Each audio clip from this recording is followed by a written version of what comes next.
हरे राम राम राम हरे हरे, हरे कृष्ण कृष्ण कृष्ण हरे हरे, हरे राम राम राम हरे हरे, हरे कृष्ण कृष्ण कृष्ण हरे हरे, हरे राम राम राम हरे हरे, हरे कृष्ण कृष्ण कृष्ण हरे हरे, हरे राम राम राम हरे हरे, हरे कृष्ण कृष्ण कृष्ण हरे हरे, पुंडलीक वरदा हरि विठ्ठल श्री ज्ञानदेव तुकाराम दत्तात्रेय जनार्दन स्वामी एकनाथ सद्गुरुनाथ महाराज की जय, माऊली ज्ञानेश्वर महाराज की जय, जगद्गुरु तुकाराम महाराज की जय, समर्थ आडकोजी महाराज की जय, तपोमूर्ती संत गाडगे महाराज की जय,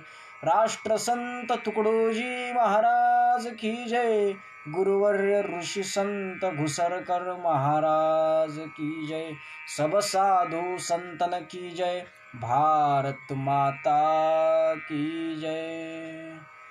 ओम नमस्ते अद्वितीयाय त्रिगुणात्मस्वरूपिणे अनंत कोटी ब्रह्मांड नायकाय परात्मने, आनन्दमानन्दकरः प्रसन्नं सत्यज्ञानस्वरूपं निजबोधयुक्तं योगीन्द्रमिड्यं भवरोगवैद्यं श्रीसद्गुरुं नित्यम् अहं नमामि, ज्ञानदेवं ज्ञानमूर्तिं साक्षात् प्रेमस्वरूपिणं नामदेवं दयामूर्तिं नाथं वन्दे पुनः पुनः, वैराग्यस्य परामूर्तिं देवक्षेत्रनिवासिनं तुकारामं महाराष्ट्रे भक्तराजचतुष्टकं, श्रीमञ्जुलाभृन्मणिमाणिकेशं श्रीखञ्जरीशं जनहृन्निवेशं, श्रीग्रामगीताजनकं प्रशान्तं सद्गुरुराष्ट्रसन्तं सततं नमामि। ॐ ध्येयं सदा परिभवग्नम् अभीष्टदोहं तीर्थास्पदं शिवविरञ्चिनुतं शरण्यं, भृत्यार्तिहं प्रणतपालभवाब्धिपोतं वन्दे महापुरुषते चरणारविन्दं, विदर्भी गर्जिले ज्यांची समन्वयी वाणी, वाल्मिकी राष्ट्रसंत अनुचर महर्षी म्हणोनी, अपुलिया कवन प्रवचने राष्ट्रधर्माशी कवितो, ऐशा संतवरा गुरुवरा श्री घुसरकरा वंदितो, ऐशा संतवरा गुरुवरा श्री घुसरकरा वंदितो, सद्गुरुनाथ महाराज की जय। म्हणोनी जाणतेने गुरु भजिजे, तेणे कृत कार्य होईजे, जैसे मूळ सिंचने सहजे, शाखा पल्लव संतोषती। परमपूजनीय श्री गुरुदेव विश्वमाऊली जगतसुवास ज्ञानोबाराय प्रचार रत्न संत नामदेव महाराज, तद्वतच शांतीब्रह्म नाथबाबा, वेदांना लोकभाषेत आणणारे अधिकृत अधिकारी संत पंचम वेद निर्माते जगद्गुरु संत श्रेष्ठ तुकोबाराय, तपमूर्ती संत गाडगे बाबा, ब्रह्मलीन वंदने राष्ट्रसंत तुकडोजी महाराज, गुरुवर्य ऋषी संत घुसरकर महाराज आदी करून सकल संत वृंदांच्या सोबतच तुम्ही श्रोते महेशाची मूर्ती, मी बालक अर्च्युतसे भक्ती, अशा भगवतरूप श्रोतृगणाच्या पायाचे नतमस्तक होऊन या सकल संत पेजवर जे हे प्रवचनाचा सुयोग आजच्या माझ्या वाटेला आलेला आहे, त्या प्रवचन सेवेला सुरुवात करतो। आणि प्रवचन सेवेकरता निवडलेली जी ओवी आहे ती जगतसुवास माऊली ज्ञानोबाराय यांच्या ज्ञानेश्वरी नामक पथदर्शक ग्रंथातील मूर्तिमंत ज्ञानाचा पुतळा असलेल्या ज्ञानोबारांनी लिहिलेल्या या ज्ञानेश्वरीतील पहिल्याच अध्यायाच्या प्रस्तावनेतील 25व्या क्रमांकाची ओवी आहे. म्हणून जाणतेने गुरु भजिजे, तेने कृतकार्य होईजे, तैसे मूळ सिंचने सहजे, शाखा पल्लव संतोषती. या ओवीवर आपण चिंतन करणार आहोत. परंतु चिंतन करण्याच्या अगोदर काही परिहार देणे मी इष्ट अशा पद्धतीचा समजतो. हे जे पेज आहे सकल संत विचार, या पेजची निर्मिती आमचे परमार्थ स्नेही हरिभक्तीपरायण निखिलबुवा कुबडे यांनी केलेली आहे. आणि ही करत असताना एक भाव आमच्यासमोर उभा होता. आम्ही दोघांनी ज्या वेळेस चर्चा केली, म्हटले महाराज आपल्याला एक पेज काढायचे, तुमचे इतर लोक प्रवचनं ठेवतात, पण माझी अशी अपेक्षा आहे की आपण अशा पद्धतीचं एखादं पेज काढावं. त्यावेळेस माझ्या डोळ्यासमोर एक प्रसंग पूज्य आचार्य वेरुळकर गुरुजींनी सांगितलेला उभा राहिला. तो म्हणजे पंढरपूरच्या संत तुकाराम महाराज मठाचं बांधकाम झाल्यानंतर सावंत अगोदर तुकडोजी महाराजांचा मुक्काम सावंत यांच्याकडे पंढरपूरमध्ये राहत होता. परंतु तुकाराम महाराजांचा मठ बांधल्या गेल्याच्या नंतर त्या मठामध्ये वरच्या मजल्यावर महाराजांचा आणि मुक्काम अशा पद्धतीचा राहत होता. आत्ताही पंढरपूरमध्ये जगद्गुरू तुकोबारांच्या मठामध्ये वरच्या मजल्यावर राष्ट्रसंतांचा फोटो त्या ठिकाणी ठेवलेला आहे. आणि त्या ठिकाणी महाराज निवासाला अशा पद्धतीचे असताना गुरुवर्य आचार्य वेरुळकर गुरुजींचे वडील अर्थातच एकनाथ बाबा वेरुळकर त्या ठिकाणी असताना त्यांच्यासोबत वेरुळकर गुरुजीसुद्धा पंढरपूरमध्ये तिथं बसले असताना एक दिवस महाराजांनी अशा पद्धतीचं म्हटलं होतं की आपले लोक जे भजन करतायत, अर्थात इथं जे सांप्रदायिक भजन चालू आहे हे सुद्धा विशिष्ट संतांचं भजन आहे. आणि आपले सेवा मंडळाचे लोकसुद्धा जे भजन करतात ते सुद्धा फक्त तुकडोजी बुवाचं भजन करतात. परंतु महाराज म्हटलेत की माझी अशा पद्धतीची एक इच्छा आहे की त्या ठिकाणी आपलं भजन मंडळ हे सर्व संत भजन मंडळ म्हणून असावं. आणि म्हणून त्यानुसार महाराजांच्या भजनाच्या मंडळाला सर्व संत भजन मंडळ अशा पद्धतीचं नाव दिलं गेलं होतं. भजनरत्न वैकुंठवासी दिगंबर बुवा हिरपूरकर यांनी जे भजन मंडळ अमरावतीमध्ये स्थापन केलं होतं त्याचं नावही सुद्धा महाराजांच्या त्याच उपदेशावरून सर्व संत भजन मंडळ अशा पद्धतीचं ठेवलं होतं. आणि तोच प्रसंग डोळ्यापुढे आणून आम्ही या पेजचं नाव सकल संत विचार अशा पद्धतीचं ठेवलेलं आहे.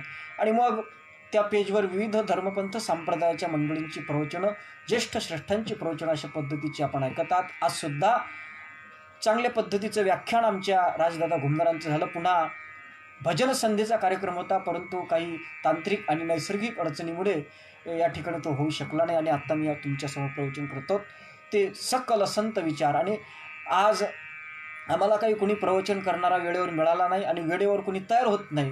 मग कुबडे महाराज म्हटले आता काय करावं, कोणाकडे जावं आता, म्हणून प्रश्न पडला होता. आणि म्हणून आपली गोष्ट अशी आहे की अडीअडचणला फोन करा, रिकाम्या जागा भरा.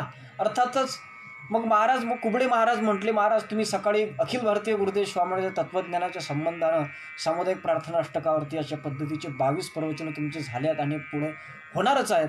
आता तुम्ही रात्रीच्या वेळेस ज्ञानेश्वरीच्या संबंधानं काहीतरी चिंतन मांडावं. आणि त्यांनीच या पद्धतीनं या ठिकाणी मला या ओवीच्या दृष्टीनं चिंतन मांडायला सांगितलेलं आहे. असो, आपली जी प्रवचनाची ओवी आहे ती ओवी आहे म्हणोनी जाणतेने गुरु भजिजे. काही ठिकाणी जाणतेनो अशा पद्धतीचा उल्लेख आहे, काही ठिकाणी जाणतेनी अशा पद्धतीचा उल्लेख आहे. परंतु माझ्यासमोर जी ज्ञानेश्वरी आहे साखरे महाराज प्रसादित, त्या ज्ञानेश्वरीमध्ये म्हणोनी जाणतेनी अशा पद्धतीची, म्हणजे म्हणून जाणतेने अशा पद्धतीचा इथं शब्दप्रयोग आलेला आहे. असो, या ओवीच्या संबंधानं आपण चिंतन करणार आहोत. ज्ञानेश्वर महाराजांनी ही ओवी लिहत असताना या ओवीमध्ये अनुबंध चतुष्टयाचा उपयोग केलेला आहे, साधन चतुष्टयाचा उपयोग या ठिकाणी केलेला आहे.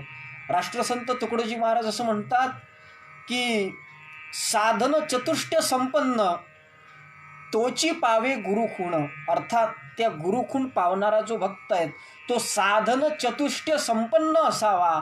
आता साधन चतुष्टय म्हणजे काय त्याचा विचार करणं आवश्यक आहे. या ओवीमध्ये ज्ञानोबारायांनी साधन चतुष्टयाचा सुद्धा विचार करून या ओवीची रचना केली असावी,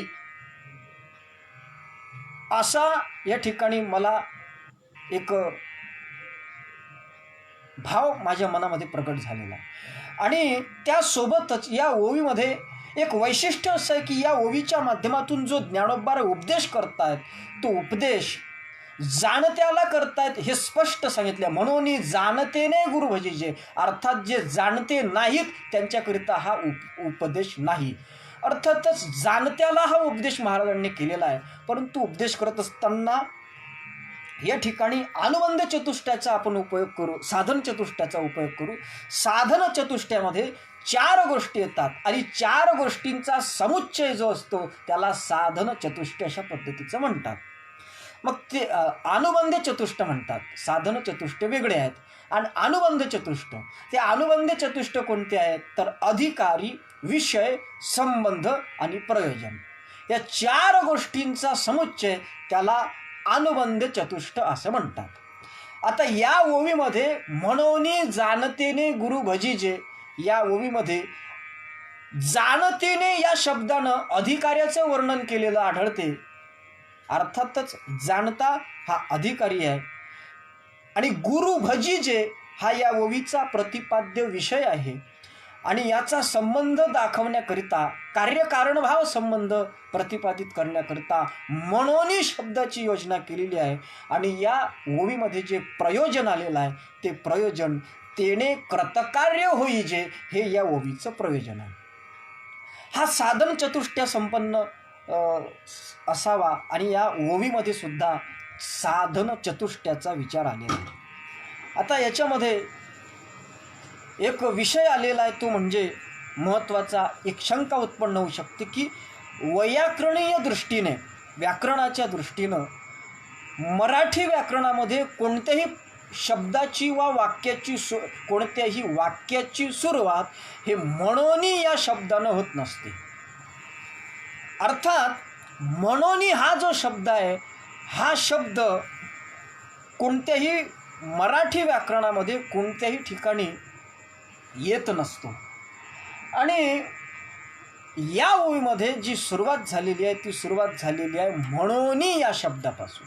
अर्थातच म्हणून हा शब्द कधी वापरला जातो तर म्हणून हा शब्द त्यावेळेस वापरला जात असतो ज्यावेळेस स्वतःला आलेला अनुभव जगापुढे मांडायचा असतो किंवा कोणत्याही पद्धतीचा एक निश्चय समाजापुढे प्रकट करायचा असतो. त्यावेळेस म्हणून या शब्दाचा प्रयोग वाङ्मयीन भाषेमध्ये केला जात असतो. आता म्हणून या शब्दाच्या संबंधानं बऱ्याच ठिकाणी संत वाङ्मयामध्ये आम्हाला आणि आढळून येईल.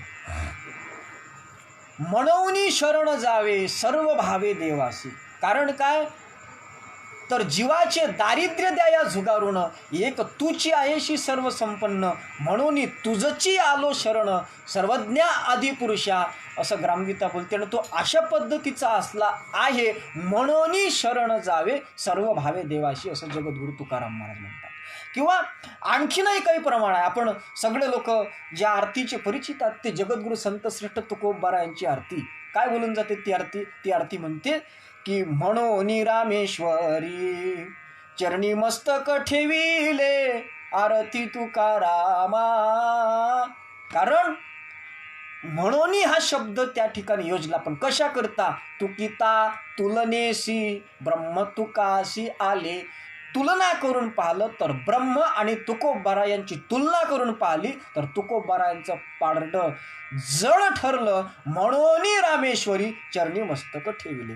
त्याचप्रमाणे इतरही संतांच्या ग्रामगीता नवे नवे राष्ट्रसंतांच्या भजनामध्ये सुद्धा अनेक ठिकाणी म्हणून शब्द प्रयोग आलेला आहे. म्हणून मज वेड श्री गुरुचे तुकड्या म्हणे एरवी न रुचे आणि हो आप्तनी परके कोणी हो रमले मन श्री गुरुचरणी हो. किंवा आणखीन एक भजन महाराजांचं आठवत आहे की म्हणून शब्द प्रयोग केलेला आहे. म्हणून सांगतो सावध व्हाना सोडून ममतेला विचारा जाऊन शहाण्याला. अर्थात म्हणून हा जो शब्द वापरला आहे हा आपल्याला आलेला अनुभव प्रकट करण्याकरिता वापरलेला आहे. ग्रामगीता या ग्रंथामध्ये 117 वेळा मी ओव्या मोजल्या आहेत, तुम्ही मोजून पहा. 117 ओव्या म्हणून या शब्दापासून सुरू झालेल्या आहेत. बऱ्याच ओव्या आहेत. तर त्या ओव्यांचं सांगत बसतो तर त्याच्यामध्येच वेळ निघून जाईल. तात्पुरता वेळ माझ्याकडे उपलब्ध नाही म्हणून मी फक्त 1-2 ओव्या दाखवतो. म्हणून जीवात सामर्थ्य अनंत अभ्यासे प्रगटे निवांत, न लगे आत्मशक्तीचा अंत, तुकड्या म्हणे. किंवा म्हणून मुख्यांची ही जबाबदारी, ते जे जे करतील ग्रामाभितरी, मुले आचरतील घरी दारी, माता पित्यास ओळगुनी. किंवा म्हणून हे ज्ञान समुद्रा, सर्व कलात्मक आत्मचंद्रा, सर्वांग विकासा आत्ममुनिंद्रा, कृपा करी आम्हावरी. अर्थात जसे ज्याप्रमाणे ज्ञानेश्वरीची ही ओवी म्हणून जाणतेने गुरु भजिजे, अर्थात म्हणून या शब्दापासून झालेली आहे, तसंच ग्रामगीतेमध्ये सुद्धा 117 ओव्या या म्हणून शब्दापासून सुरू झालेल्या आहेत. अर्थात म्हणून हा जो शब्द आहे, हा शब्द प्रतितीदर्शक, आत्मप्रतीतीचं दिग्दर्शन करणारा अशा पद्धतीचा हा म्हणून शब्द आहे. आणि ज्ञानेश्वर महाराज या ठिकाणी म्हणून शब्दानं या ओवीची सुरुवात करतात की म्हणून जाणतेने गुरु भजिजे. अर्थातच 3 प्रकारच्या प्रचिती आमच्या शास्त्रामध्ये सांगितलेल्या आहेत. त्या प्रचिती इतर ग्रंथांमध्ये आहेत की नाही? कुठं शास्त्र प्रचिती आहे तर गुरु प्रचिती नाही, कुठं गुरु प्रचिती आहे तर शास्त्र प्रचिती नाही, कुठं शास्त्र आणि गुरु प्रचिती आहे तर आत्मप्रचिती नाही, कुठं आत्मप्रचिती आहे गुरु प्रचिती आहे तर शास्त्र प्रचिती नाही. परंतु आमच्या महाराष्ट्रीय संतांचं एक वैशिष्ट्य आहे की त्यांच्या साहित्यामध्ये गुरु शास्त्र स्वानुभव संमत अशा पद्धतीचं म्हटलं गेलेलं आहे. किंवा शास्त्रामध्ये 3 प्रकारच्या प्रचिती आलेल्या आहेत. अर्थातच त्या प्रचिती कोणत्या आहेत? गुरु प्रचिती, शास्त्र प्रचिती, मगची होते आत्मप्रचिती, या म्हणण्याशीच आहे निश्चिती अनुभवा अंती. ग्रामगीतेमध्ये या 3ही प्रचितींचं अशा प्रचितीचं आणि वर्णन केलेलं आहे. एक गुरु प्रचिती आहे, एक शास्त्र प्रचिती आहे आणि एक आत्मप्रचिती आहे. म्हणून या शब्दाचं चिंतन करण्याकरता आपण थोडंसं या प्रचितींकडे पाहण्याचा प्रयत्न करूया. एक शास्त्र प्रचिती आहे. शास्त्र प्रचिती कशाला म्हणतात?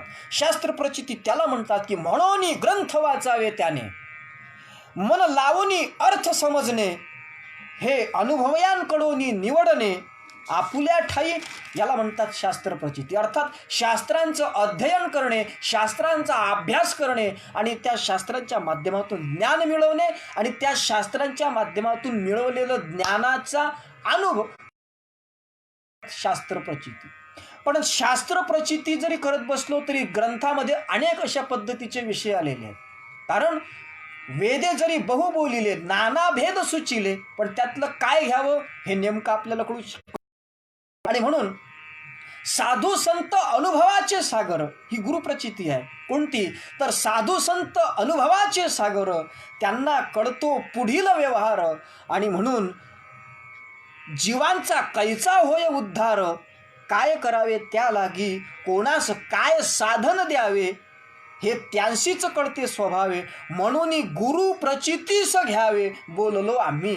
ग्रामगीता असं बोलते की नेमकं त्याच्यापैकी काय घ्यावं हे साधकाला समजत नाही, किंवा त्या शास्त्र प्रचिती ज्यानं घ्यायची ठरवली त्याला कळत नाही. म्हणून त्याच्यापैकी काय घ्यावं, काय सोडावं आणि कोणत्या मार्गानं जावं हे सांगणारे जे गुरु आहे, संत आहे, त्या संतांच्या माध्यमातून तत्वज्ञान समजून घेणे याला गुरुप्रचिती म्हणतात. गुरु संत मार्ग दावी घे बोध निर्मळा रे, या पद्धतीनं गुरुकडून ते समजून घेणं याला गुरुप्रचिती अशा पद्धतीचं म्हणतात. आणि मग आत्मप्रचिती म्हणजे दिव्यदृष्टी, ज्यात व्यष्टी समष्टी आणि परमेष्टी आपणची अनुभवतो उठाउठी, अगणित रूपे एकपणे, अशा पद्धतीची ही आत्मप्रचिती आहे. 3 प्रकारच्या प्रचिती आहेत. मी त्याचं विश्लेषण तुमच्यासमोर करण्याच्या भानगडीत पडत नाही, कारण पुरता वेळ माझ्याकडे उपलब्ध नाही. पण या 3 प्रकारच्या प्रचिती आहे आणि याच्यापैकी आमच्या साधू संतांनी असं ठरवलेलं आहे की आत्मप्रचिती, स्वतःला आलेला जो अनुभव आहे तो अनुभव सर्वश्रेष्ठ अशा पद्धतीचा आहे. आणि म्हणून अनुभव श्रेष्ठ आहे आणि तो अनुभव व्यक्त करण्याकरिता, अर्थातच आत्मप्रचिती व्यक्त करण्याकरिता म्हणून या शब्दाचा प्रयोग आमच्या संत वाङ्मयामध्ये केला जात असतो. आणि म्हणून म्हणून या शब्दाची पूर्तता केल्याशिवाय अनुभवजन्य हे ज्ञान आहे हे सिद्ध होत नसते. आणि म्हणून याला उदाहरण जर द्यायचं झालं की म्हणून हा शब्द प्रयोग कधी येत असतो, एक उदाहरण तुमच्यासमोर ठेवू इच्छितो की एक श्रीमंताचा मुलगा होता आणि तो श्रीमंताचा मुलगा, त्याला काही पैसे कमवायचे काही अक्कल नव्हती आणि तो नुसतं पैशाची उधळपट्टी अशा पद्धतीची करत होता. त्याच्या बापाला वाटलं हे काही बरं नाही. त्याच्या वडिलांनी सांगितलं की मित्रा, मुला बाळा, तो जे काही अशा पद्धतीचं वागतं हे योग्य नाही आणि म्हणून तू अशा पद्धतीचं हे वागणं सोडून दे. आणि आजपासून तुला एक शिक्षा, ती शिक्षा अशी होती की रोज 1 रुपया कमवून आणायचा तरच जेवण मिळणार, नाहीतर मिळणार नाही. आता त्याला काही पैसे कमवायचं ज्ञान नव्हतं. अर्थातच तो आईकडे गेला, म्हटलं आई जेवण पाहिजे. आई म्हटली, ते आईचं हृदय आहे. आई म्हटली, अरे तुला जेवण, तुला माहीत नाही का आपल्या बाबाने कोणता अध्यादेश आपल्या घरामध्ये पारित केलेला आहे, त्याच्यामुळे मी तुला जेवण देऊ शकत नाही. त्यावर तो मुलगा म्हणाला, आई तू माझी आई आहे, तू तरी समजून घे.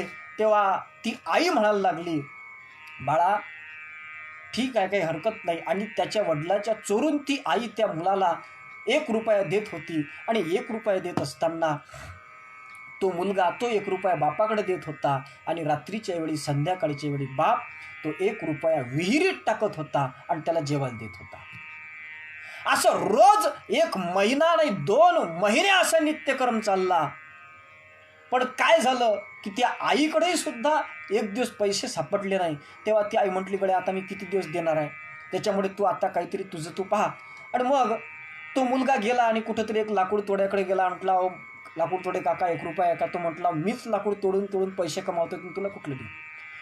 म्हटलं काय करावं? मग तो मुलगा त्या ठिकाणी आणि लाकूड तोडायला लागला आणि त्यानं लाकूड तोडून 1 रुपया मिळवला. तो 1 रुपया त्यानं घरी आणला आणि घरी आणल्यानंतर तो वडिलांच्या स्वाधीन केला.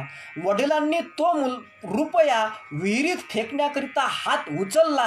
तेवढ्यात त्या मुलानं बापाचा हात पकडला आणि बापाला सांगितलं, मी हा रुपया तुम्हाला विहिरीत टाकू देणार नाही.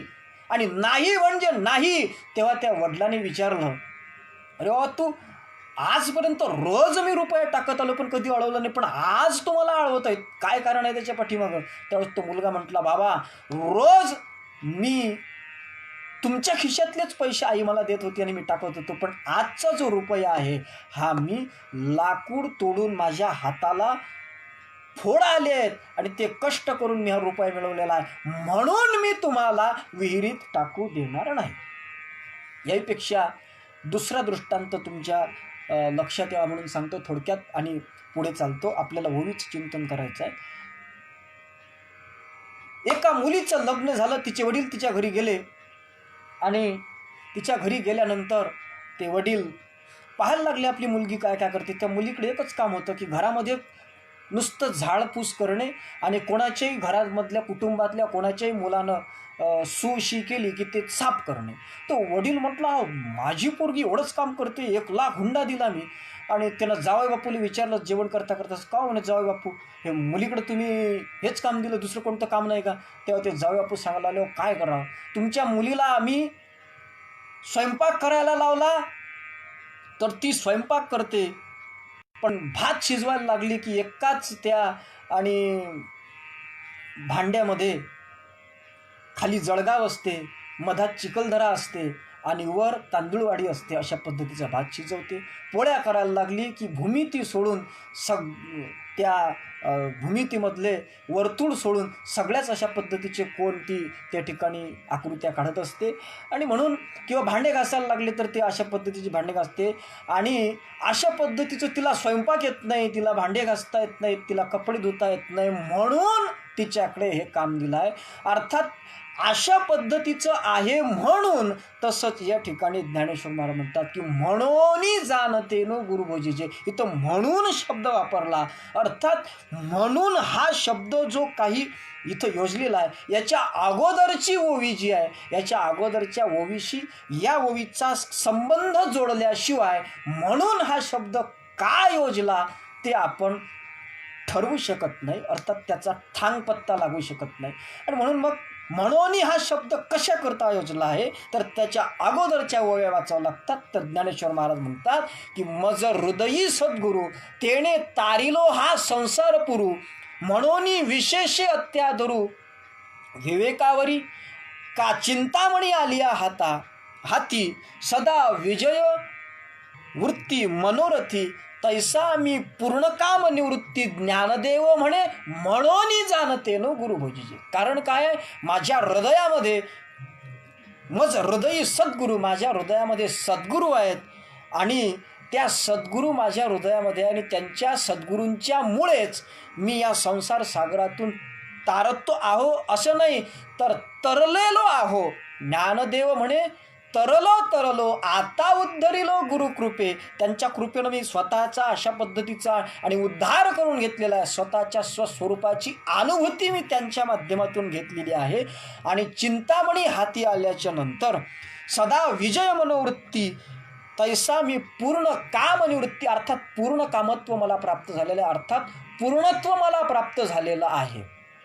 आत्म्याची ओळखी ही कला ओळखुनी विश्वासी समरस झाला तोची कसोटीस लागला पूर्णत्वाच्या आणि ते पूर्णत्व मला प्राप्त झालेलं आहे त्या सद्गुरूंच्या माध्यमातून. म्हणून जाणते न गुरु भजी, म्हणून मी सांगतो की जाणत्यांनी गुरुचं भजन करावं वा गुरुची भक्ती करावी अशा पद्धतीचा उपदेश करतात. पण आता म्हणून शब्द काय योजला याचं आपण चिंतन केलं, परंतु जाणता म्हणजे नेमका कोण याचंही चिंतन होणं महत्त्वाचं आहे. कारण शब्दकोशाच्या दृष्टीने जर पाहिलं तर जाणता या शब्दाचा अर्थ मुक्त अशा पद्धतीचा होतो. मुक्त कोणाला म्हणतात तर मुक्त तो वासनेतुनी मोकळा कोठेही नाही आसक्तीचा लढा ही ग्रामगीतेनं व्याख्या केली आहे. किंवा आमचे संत सांगतात मुक्त कोणाला म्हणावं, मुक्त कासया म्हणावे जया बंधनची नाही ठावे. ज्याला बंधनच कशाला म्हणतात माहीत नाही त्याला म्हणतात मुक्त. परंतु या ठिकाणी या ज्ञानेश्वरीच्या ओवीमध्ये म्हणून जाणते नो गुरु भजीजे अशा पद्धतीचा हा भजीजे हा विधिवाचक शब्द आहे. भजीजे भज सेवायाम अर्थात सेवा करणे वा भजन करणे ही एक विधी आहे. आणि मुक्त जे पुरुष असतात त्या मुक्तांच्या संबंधानं को विधी को निषेधा अर्थात त्यांच्या जीवनामध्ये कुठल्या प्रकारच्या विधीचंही बंधन नसते आणि निषेधाचंही बंधन नसते. ते जे करतील ते वेदवचन असतं, ते जे करतील ते देवाची पूजा असते, ते बोलतील ते वेदवचन असतं. आणि म्हणून मुक्त पुरुष भजीजे या पुढच्या शब्द प्रयोगामुळे मुक्त असा या ठिकाणी अर्थ होत नाही. मग जाणता म्हणजे नेमका कोण, जाणता म्हणजे काही लोक असाही अर्थ करतील की जे जाणते आरबाडी गावामध्ये फिरतात, काही सांगतात शकून सांगतात, त्यांना सुद्धा जाणते अशा पद्धतीचं म्हणण्याचा एक प्रकार आहे. परंतु तो जाणता या ठिकाणी ज्ञानोबारायांना विवेक नाही. तर या ठिकाणी जाणता म्हणजे कोण तर वेदांत शास्त्रामध्ये 4 प्रकार आलेले आहेत. त्याच्यामध्ये काही पामर आहे, काही विषयी आहे, काही जिज्ञासू आहेत आणि काही मुक्त आहेत. अशा प्रकारचे 4 वर्ग वेदांत शास्त्रामध्ये पाळले गेले. त्याच्यामध्ये पहिला वर्ग आहे पामर. आता मुक्त जो आहे त्या मुक्ताच्या संबंधानं जर विचार केला तर मुक्त कशाला म्हणायचं तर मुक्त म्हणजे त्यासी नाही उरली कामना निष्काम कर्म त्याचा बाना मग बाधक होईल कोणा कैश्या परी संसारी तो जे जे करील ते ईश्वर पूजन तो बोलेल त्याची वेदवचन त्याच्या शब्दे आंदोलन करती जन ही अवस्था ज्याला प्राप्त झालेली आहे त्याला म्हणतात मुक्त. देही देह हरे विदेह ही नुरे मग जे तयांती उरे ज्ञान मरे विकल्प घसरे तै नित्य वृत्ती. ही ज्याची अवस्था झालेली आहे त्याला म्हणतात मुक्त.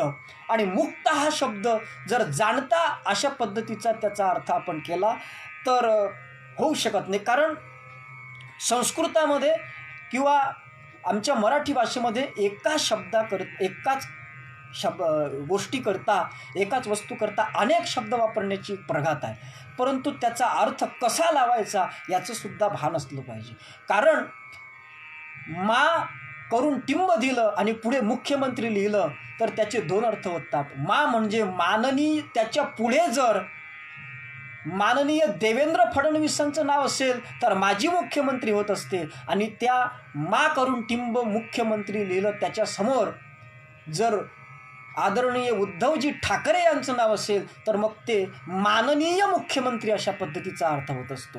आणि म्हणून पुढे भजीजे हा शब्द आला, म्हणून अशा पद्धतीचा जो मुक्त आहे तो मुक्त म्हणजे जाणता या ठिकाणी ठरत नाही. मग उरलेले 3 वर्ग आहे, त्या 3 वर्गापैकी जो पहिला वर्ग आहे तो पामर. पामर कशाला म्हणतात? जो नुसतं इहलोकातले भोग भोगण्याकरिता धडपडत असतो त्याला म्हणतात पामर. सरळ भाषेत त्याच्या पद्धतीचं त्याचं वर्णन जर करायचं झालं तर त्याला म्हणतात पामर कोणाला? कितीतरी असती लोक जगामध्ये देवतयाना ठावे, खावे प्यावे ल्यावे सगळे, म्हणती मरूनी जावे. ही ज्यांची एक अशा पद्धतीची एक धारणा आहे, किंवा देहतोची देव भोजन ते भक्ती आणि मरण हे मुक्ती पाखंड्याची, एवढंच ज्याच्या अंतःकरणामध्ये भाव आहे किंवा एवढंच ज्याचं ज्ञान आहे त्याला म्हणतात पामर. दुसरा भाग आहे विषयी. विषयी कोणाला म्हणतात?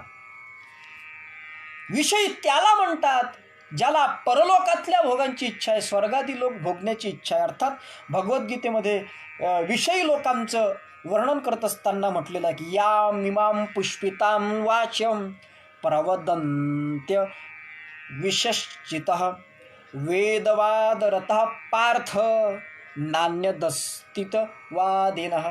अर्थात म्हणती संसारी जन्मीजे यज्ञाधिक कर्मे कीजे, मग स्वर्ग सुख भोगीजे मनोहर. अर्थात स्वर्गाधिक भोग भोगण्याच्या इच्छेनं जे काही उपासना करतात वा भक्ती करतात किंवा कर्म करतात त्या पद्धतीचे इच्छा करतात त्यांना म्हणतात विषयी. आणि हे विषय जे आहेत त्यांचं सुद्धा प्राप्ती जी त्यांनी केलेली आहे ती प्राप्तीसुद्धा काही काळापर्यंत, अर्थातच त्यांचं पुण्य संपेतपर्यंत असते. मग पुण्याची पावटी सरे, सवेची इंद्रपणाची उटी उतरे, मग येऊ लागती माघारे मृत्यूलोकी, अशीच त्यांची अवस्था असते. आणि म्हणून या ठिकाणी विषयीसुद्धा जाणते अशा पद्धतीचे ठरू शकत नाही. मग जाणता म्हणण्याकरता जो उरला तो फक्त एक उरला, ज्याला म्हणतात जिज्ञासू. आणि त्या जिज्ञासूची व्याख्या, जिज्ञासूची जी धारणा आहे ती कशी असते? कैमी उद्धार पावेन काय कृपा करील नारायण, ऐसे तुम्ही सांगा संतजन करा समाधान मन माझे. अशा पद्धतीची जिज्ञासा ज्याच्या अंतःकरणामध्ये असते. किंवा ग्रामगीतेच्या भाषेमध्ये बोलायचं झालं तर काय करावे वाटे मनी, कैसे ध्यान करावे नेत्र लावणी, कोणी विचारावे समाधानी, वृत्ती व्हावया जीवांची मग बळेची राणी जावे, आणि वृक्षाखाली ध्यान धरावे, कधी मूर्ती पूजनची करावे, मंदिरा माझी बैसोनी. या पद्धतीची जी अंतःकरणाची धारणा आहे त्याला जिज्ञासू अशा पद्धतीचं म्हणतात.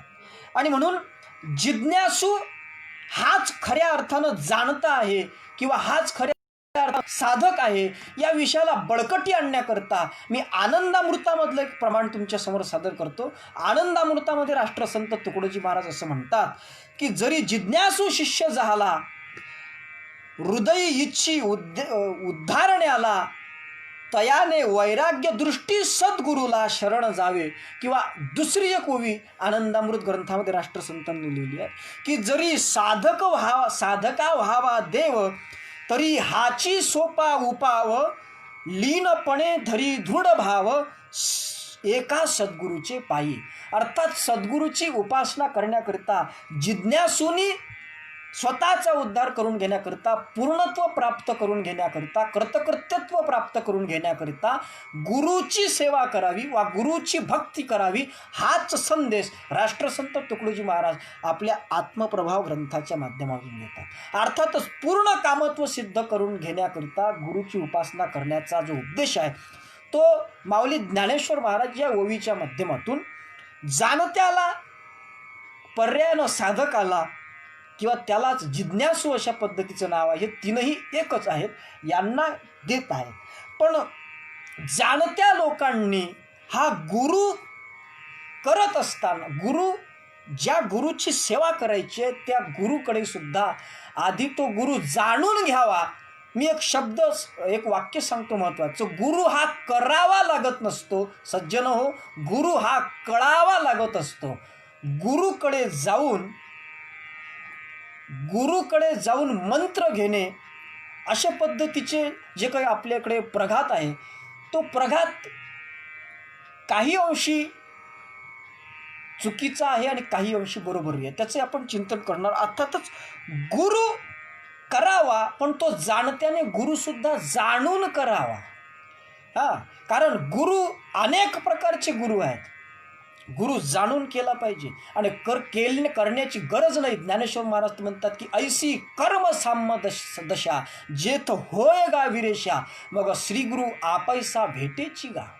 महाराजांनी सुद्धा ग्रामगीतेमध्ये म्हटलं की आपण स्वतः सत्शिष्य झालं की गुरु आपल्याकडे धाव घेतल्या वाचून राहत नाही. गुरु आपल्याला शोधत येत असतो. अर्थात लाखो गुरु है जगत में पर एक भी नहीं काम का विश्वास का गुरु एक हो बाकी नहीं कुछ ख्याल दे जो खास की पहचान दे ऐसे गुरु पर जान दे. अर्थात गुरु करत असताना तो गुरु सुद्धा पारखून केला पाहिजे. जसा गुरुनं शिष्य करत असताना शिष्य पारखून केला पाहिजे.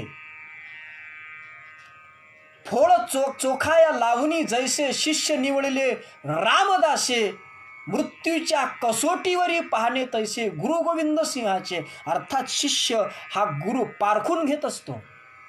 तसंच शिष्यानं सुद्धा गुरुला पारखून घ्यावं आणि पारखून घेऊन योग्य त्या गुरुची पूजा करावी. अर्थात कोणत्याही गुरुच्या मागं लागू नये. कारण या जगामध्ये अशा प्रकारचे गुरु आहेत की नाना प्रकारचे गुरु आहेत. कित्येक नारळ दुपट्टा घेती आनंदामृतामध्ये राष्ट्रसंत तुकडोजी महाराज म्हणतात. कित्येक नारळ दुपट्टा घेती कित्येक बहुत शिष्य करती शिष्यास सेवे राबविती मी गुरु गुरु म्हणवनी. अशा पद्धतीचे सुद्धा गुरु बरेच सापडतात आनंदामृतामध्ये. आणि म्हणून लाखो गुरु है जगत में पर एक भी नहीं काम का विश्वास किया सरे सब डंका बजाते नाम का. विश्वास का गुरु एक हो बाकी नहीं कुछ ख्याल दे. बाकीचे आम्हाला काही घेणं देणं नाही. कारण जो खास की पाहिजे ते. खास म्हणजे काय? खास म्हणजे सत्य वस्तू, खास म्हणजे आत्मवस्तू आणि त्याची जो ओळख करून देतो, तो ओळख तो मिळवून देतो, त्याला म्हणतात गुरु.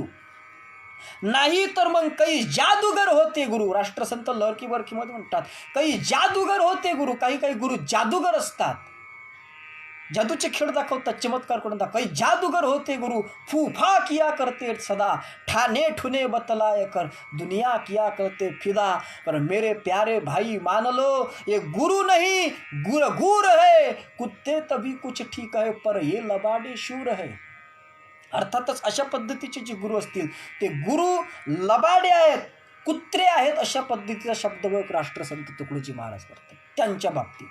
आणि म्हणून गुरु करत असताना गुरुसुद्धा जाणून केला पाहिजे. मी सांगू इच्छितो अखिल भारतीय गुरुदेव सेवा मंडळामध्ये जे पूज्य प्रचार भीष्मपूज्य शामरावजी दादा मुकद्दम होते, हे काशीमध्ये असताना बनारसमध्ये असताना त्यांनी श्री अचल रामजी या साधूकडून काही योग प्रक्रिया शिकून घेतल्या होत्या आणि त्यांना म्हटलं की मला तुमचं शिष्यत्व पत्करायचं आणि तुम्ही माझे गुरु आहात. त्यावेळेस ते अचल रामजी बोलले होते की मी तुझा गुरु होण्याचा अधिकारी नाही. तुझा गुरु तुला मिळणार आहे पण तो आत्ताच नाही. आणि मी तुला 4 प्रश्न सांगतो.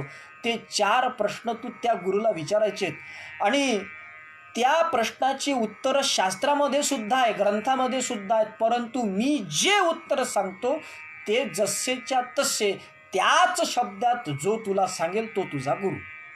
अर्थातच शामरावदादा मुकद्दम त्या गुरूंची शोध घेत गेले. सोनारखेडमध्ये पूज्य वैष्णवाग्रणी दांडेकर मामांचा कार्यक्रम ज्ञानेश्वरी प्रवचन चालू होतं. त्यांच्याकडे गेले, त्यांना प्रश्न विचारले. दांडेकर मामांना ते प्रश्नाची उत्तर जसेच्या तसे देता आले. त्यांनी दिलेत पण त्या पद्धतीने देता आले नाहीत. नागपूरच्या गीता मंदिरामध्ये एक साधू होते, त्यांच्याकडे गेले. अशा पद्धतीचे कितीतरी संन्यासी. एक संन्यासी तर असा आणि पाण्यावर तरंगत होता आणि अशा पद्धतीचा तरंगून तिथून आपल्या शिष्यांना उपदेश करत होता. त्याच्याकडे शामराव दादा मुकद्दम गेले आणि त्याला प्रश्न विचारले, पण त्याच्याकडे त्याची उत्तरं भेटले नाहीत. शेवटी राष्ट्रसंत तुकडोजी महाराजांकडे गेल्यानंतर प्रश्न विचारले तर 3 प्रश्न शामराव दादांनी विचारले. मी विस्तार भयामुळे ते प्रश्न तुमच्यापुढे मांडत नाही, माझ्याकडे तुर्तास वेळ फार कमी उरलेला आहे.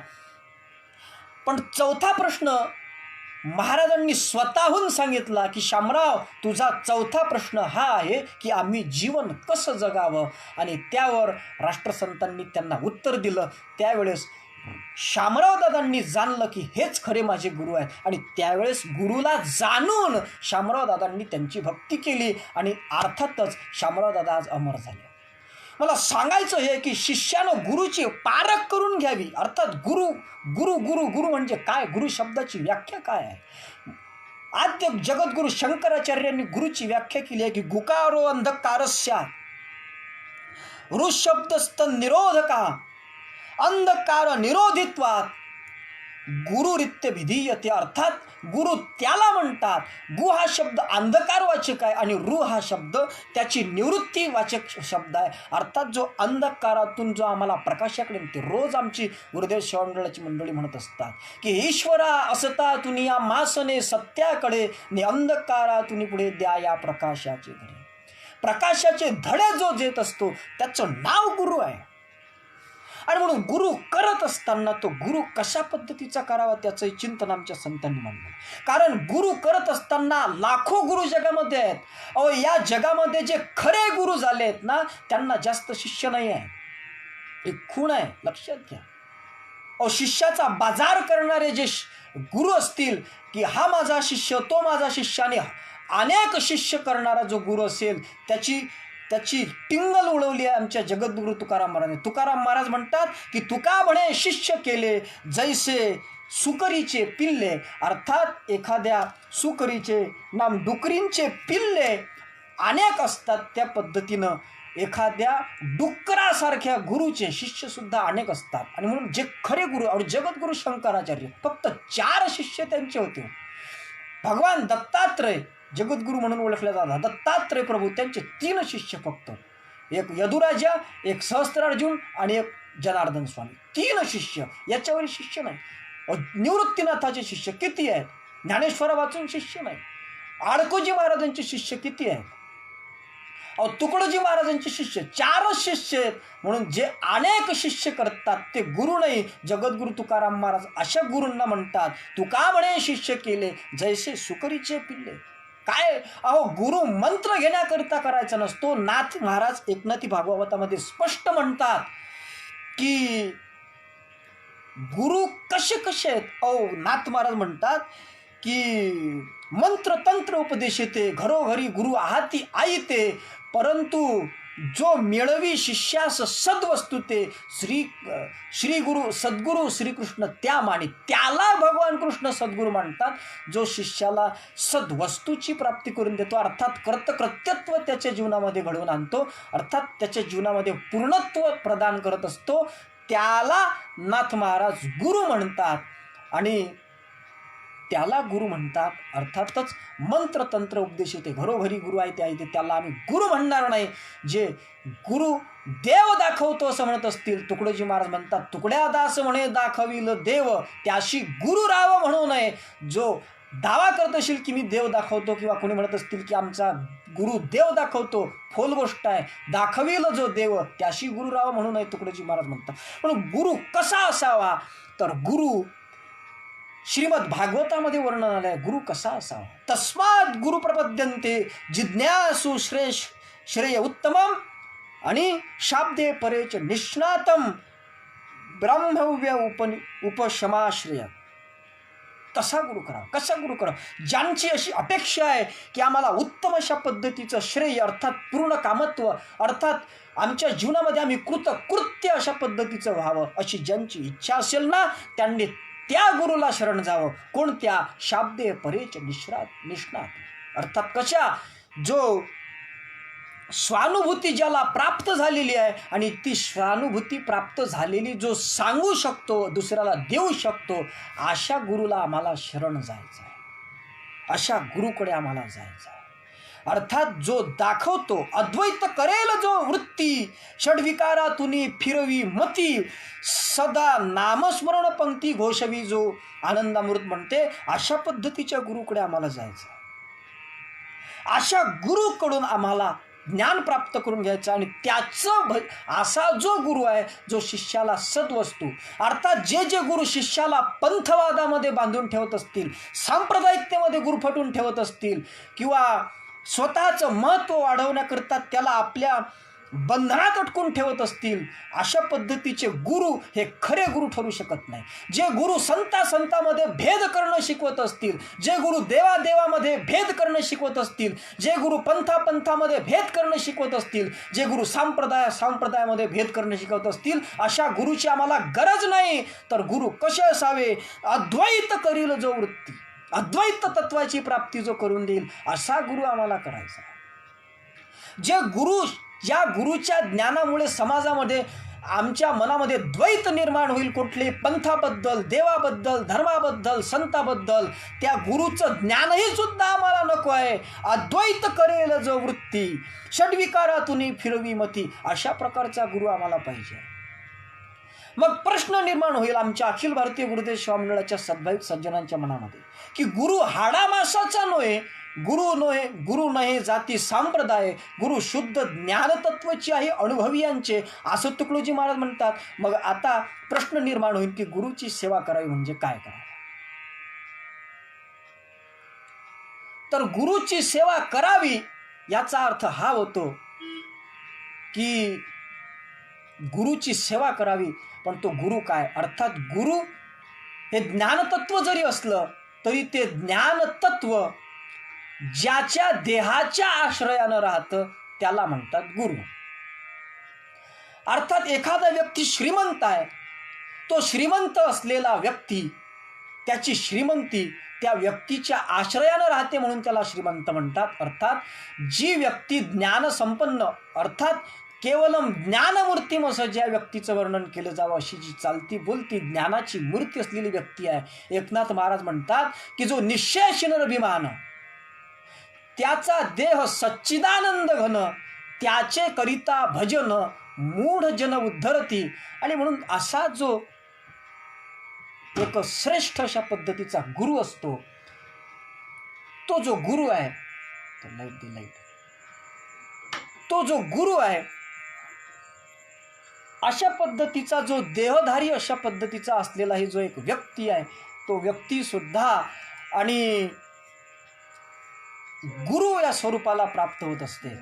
अर्थात गुरु हा जो आहे हा देह जरी नसला तरी सुद्धा ज्या देहाच्या संबंधानं ते ज्ञान असते, ज्याच्या माध्यमातून तुम्ही आम्ही सत्य ज्ञानाची प्राप्ती करून घेऊ शकत असता, तो जो निश्चयशील अभिमान, त्याचा देह सच्चिदानंद घन, आणि तो सच्चिदानंद घन देह ज्याचा आहे त्याचे करिता भजन मूढ जन उद्धरती, अशा पद्धतीचं नाथ महाराज म्हणतात. अर्थात मूढ जन सुद्धा ज्याच्या भजनात उद्धरून जाऊ शकतात असा देहधारी ज्ञानाची मूर्तिमंत पुतळा असलेला पुरुष हा गुरु असतो. आणि त्याची पूजा करणं हे काही वावगं नसते, त्याची भक्ती करणं हे काही वावगं नसते. हे आमच्या नाथ महाराजांसारख्या संतांनी सुद्धा आणि किंवा राष्ट्रसंत तुकडोजी महाराजांनी सुद्धा आळकोजी महाराजांची भक्ती केलेलीच आहे.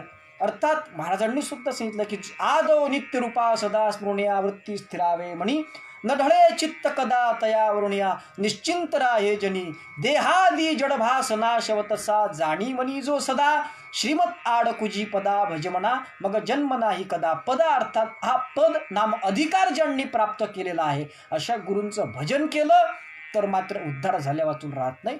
आणि म्हणून ज्ञानेश्वर महाराज या ठिकाणी जो जिज्ञासू आहे, जो साधक आहे, जो एक प्रकारचा जाणता आहे, त्याला ज्ञानेश्वर महाराज म्हणतात की गुरुची भक्ती करा म्हणजे तुम्ही कृत्यकृत्य अशा पद्धतीचे झाल्या वाचून राहणार नाही.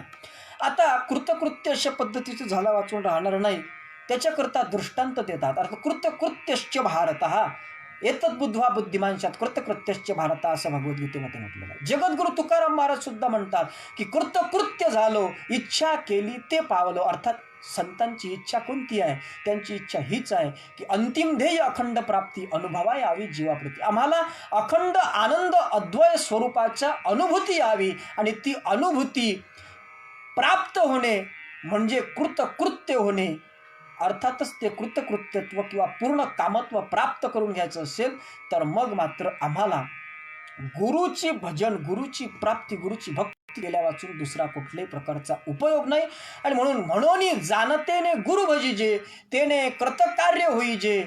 आणि पुढे दृष्टांत सांगतात ते कृतकार्य कशा पद्धतीनं होता तर त्याच्याकरिता दृष्टांत देतात की जैसे मूळ सिंचने सहजे शाखा पल्लव संतोषती. अर्थात जगद्गुरु तुकाराम महाराज म्हणतात की सिंचन करिता मूळ वृक्ष वल्हावे सकळ. अर्थात मुळामध्ये सिंचन केलं की वृक्ष तो त्याचे फळ पानं फुलं सुद्धा टवटवीत अशा पद्धतीचे होत असतात. अर्थात ज्याला पादप असं संस्कृतामध्ये म्हटलं आहे वृक्षाला, ज्याच्या मुळाशी पाणी घातलं की त्याचा परिणाम वरून दिसून येत असतो. त्याप्रमाणे गुरु हे सगळ्याचं मूळ आहे, आदितत्व गुरु आहे. गुरु तो आदि अंतीचा आदितत्व गुरु आहे. आदव नित्य रूपा गुरु हे आदितत्व आहे.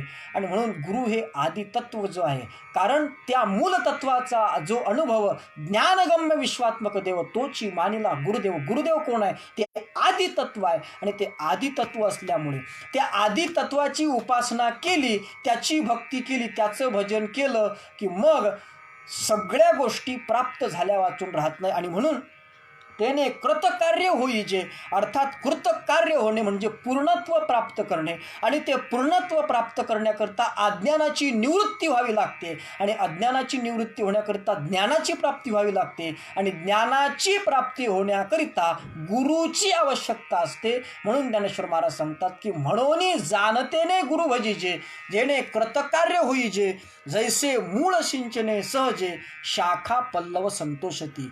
आणि म्हणून त्याच्या बाबतीत ज्ञानेश्वर महाराजांनी त्याचा बळकटी आणण्याकरता पुढची एक ओवी याच्यामध्ये दिलेली आहे. ज्ञानेश्वरीमध्ये ते म्हणतात की का तीर्थे जे त्रिभुवनी तिये घडती समुद्रा व गाणी ना तरी अमृत रस स्वादनी रस सकळ. अर्थात ज्याला संपूर्ण ज्या तीर्थरूप नद्या आहेत त्या नद्यांचं संपूर्ण तीर्थरूप नद्यांचं स्नान करायचं असेल, त्यानं समुद्रातल्या पाण्यानं जर स्नान केलं तर जगातल्या संपूर्ण तीर्थाचं स्नान केल्याचं त्याला पुण्य मिळते. किंवा अमृत रस स्वादनी रस सकळ, अमृत रसाचं पान केलं की संपूर्ण रस पिल्याचा एक प्रकारचा त्याला अनुभव येतो किंवा प्राप्ती होते. त्या पद्धतीनं तेने कृतकार्य होईजे जैसे मूळ सिंचने सहजे शाखा पल्लव संतोषती. अशा पद्धतीनं त्या गुरुची भजन वा गुरुची भक्ती केल्यामुळे या पद्धतीची प्राप्ती होत असते. अशा पद्धतीचं संत सांगतात. राष्ट्रसंत तुकडोजी महाराजांनी सुद्धा सांगितलेलं आहे की श्री गुरु सेवेविन अन्य नसे मज भवाब्धी तरण्याला देवादी देव ही बोलती यया बोला. श्री गुरु सेवा ही माझ्या आजा पणजास मान्य झाली असे बद्ध जीवा मुक्तता फळाली. अशा पद्धतीचं महाराजांनी गुरुचं जे एक स्तोत्र अशा पद्धतीचं लिहिलेलं आहे. त्याच्यामध्ये ते म्हणतात अर्थातच गुरुच्या सेवे वाचून, गुरुच्या भक्ती वाचून शांती सुद्धा प्राप्त होऊ शकत नाही. अर्थात पूर्णत्व प्राप्त होऊ शकत नाही. गुरुविन शांती नामना सांगती हे सज्जन जन. शांती नामना भ्रमला राणीवनी जरी भ्रमला, कुठेही जरी गेला आणि कुठल्याही प्रकारचं रानावनामध्ये गेला, तपसाधना केली, कोणत्याही प्रकारची साधना केली, पण गुरुची जर भक्ती केली नाही, गुरुचं जर भजन केलं नाही तर त्याला आणि सिद्धी मात्र प्राप्त होऊ शकत नाही वा कृतकृत्य तो होऊ शकत नाही. अर्थातच कृतकृत्य व्हायचं असेल किंवा पूर्ण कामत्व कामामध्ये सिद्धी जर प्राप्त करून घ्यायची असेल तर राष्ट्रसंत तुकडोजी महाराज सुद्धा सांगतात की भज भज गुरु के नाम तेरा सिद्ध बनेगा काम भाई सदा भाई भज भज गुरु के नाम. आणि ती भक्ती गुरुचं भजन करण्याकरता, गुरुची भक्ती करण्याकरता उसको लगता न पैसा अधेला कोई, उसको लगता न तीर्थ न मंदिर कोई, प्रेम तारी चढ़ा दिल को आगे बढ़ा, कर ले अपनी नजर को श्याम सदा भाई भज भज गुरु के नाम. अर्थात गुरुच्या भजनानं, गुरुच्या भक्तीनं, गुरुच्या सेवेनं कृतकृत्यत्व अर्थात पूर्ण कामत्व अशा पद्धतीचं प्राप्त होत असते. म्हणून ज्ञानेश्वर महाराज जाणत्याला म्हणजे जिज्ञासू साधकाला सांगतात की जाणतेनो गुरु भजिजे तेने कर्तकार्य होईजे जैसे मूळ सिंचने सहजे शाखा पल्लव संतोषती. अशा पद्धतीची ही ओवी आहे. आणि आमच्याकडे सुद्धा एक नैसर्गिक आपत्ती आलेली आहे, लाईन गेलेली आहे. त्याच्यामुळे आता आणखीन विषय लांबवण्यात काही अर्थ नाही. आणि मला असं वाटतं की या ओवीचा थोडक्यात अर्थ अशा पद्धतीचा असावा. या ओवीचा अर्थ असाच असेल असं मी म्हणू शकत नाही, कारण मी काही फार मोठा विद्वान नाही, फार मोठा ज्ञानी नाही. एक सामान्य अशा पद्धतीचं एक साधक आहे. आणि तुमच्यासमोर या पद्धतीनं ही आज माझ्यावर आलेली जी इष्टापत्ती होती, आपत्ती आहे पण इष्ट आपत्ती आहे, की कोणीही न भेटल्यामुळे वेळेवर माझ्याकडे ही सेवा दुपारच्या वेळेस आमच्या निखिल महाराजांनी दिली. आणि त्यामुळे मी ही सेवा करण्याचा एक प्रयत्न केला. ज्ञानेश्वरीवरचं हे माझ्या जीवनातलं पहिलंच प्रवचन आहे आणि मी ते करण्याचा प्रयत्न केला. होऊ शकते कदाचित त्याच्यामध्ये बऱ्याच काही चुका झाल्या असतील, तर तुम्ही ज्येष्ठ श्रेष्ठ मंडळी आहात, तुम्ही सहृदय अंतःकरणाने तरी न्यूनते पुरते अधिकते सरते करून घ्यावे हे तुमचे विनवित्व असे. जैसा स्वभाव मायबापांचा अपत्य जरी बोले बोबडी वाच्या तरी अधिकची तयाचा संतोषी आती. या न्यायानं तुम्ही ते गोड करून घ्यावी अशा पद्धतीची विनंती तुमच्या चरणी करून सर्व गुरुस्वरूप महात्म्यांच्या चरणी झालेली प्रवचनरूपी सेवा समर्पित करूया. आणि शांतीपाठाच्या माध्यमातून या प्रवचनाला पूर्णत्व प्रदान करूया. सर्वेत्र सुखीनः सन्तु सर्वे सन्तु निरामयाः सर्वे भद्राणि पश्यन्तु मा कश्चित् दुःखमाप्नुयात्. ओम शांती शांती शांती. सद्गुरुनाथ महाराज की जय.